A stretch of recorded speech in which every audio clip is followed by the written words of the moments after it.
New review today. This time it's L'Homme Ideal Eau de Parfum by Guerlain. It was released in 2016. The nose behind it is Thierry Wasser, and I would categorize it as an Oriental vanilla. This one starts out prickly fresh, and I can pick up on lemon and lavender. It does not smell natural. It's rougher on the edges. It's a bit disjointed, disorganized. There's some conflicts going on within the fragrance.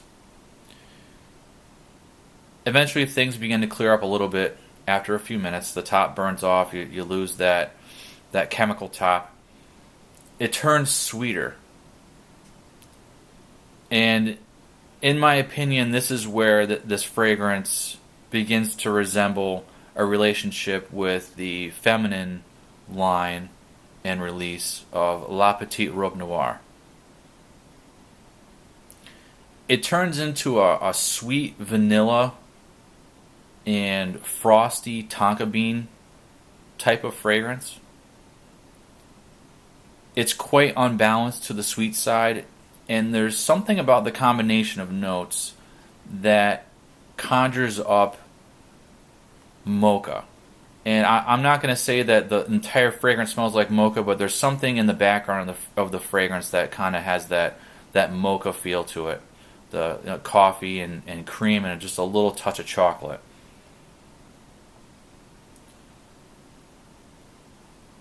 It's a simplistic fragrance. It's not complex. It's just a sweet, unbalanced mess.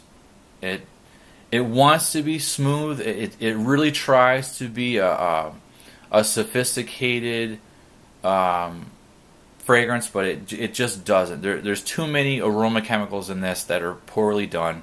There's a lot of filler. I pick up on quite a bit of ambroxan and a cherry tinged frosty tonka bean. It has this soapy, scratchy ending to it. And the tonka bean's just there to stick around to kind of give a little bit of smoothness. But if you were to smell it within a foot of you, you come to realize that it's a very cheap smelling fragrance. It does not smell natural. So a lot of these elements in this fragrance are very familiar from the other flankers in this line, particularly the Eau de Toilette. It has that same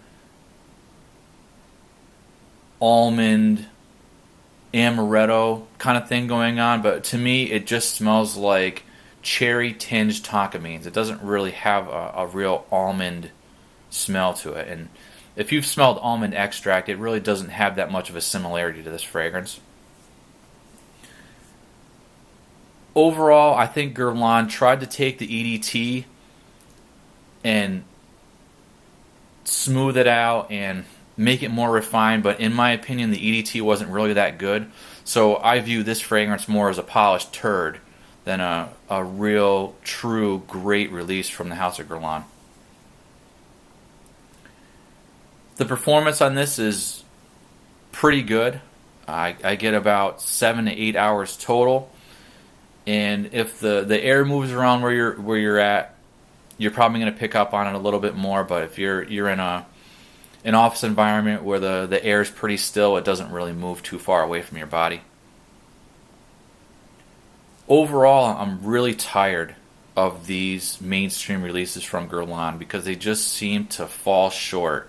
Every single time I try one, I'm more and more disappointed in the house, the perfumer, and I think that Wasser needs to dip into a couple of books of the Guerlain heritage and see that house is known for artistic, excellent fragrances from the past, and I think he needs to start focusing his efforts on creating great fragrances rather than trying to appeal to the boardroom and the focus groups. So unfortunately, I don't recommend this fragrance. I appreciate you watching, and see you next time.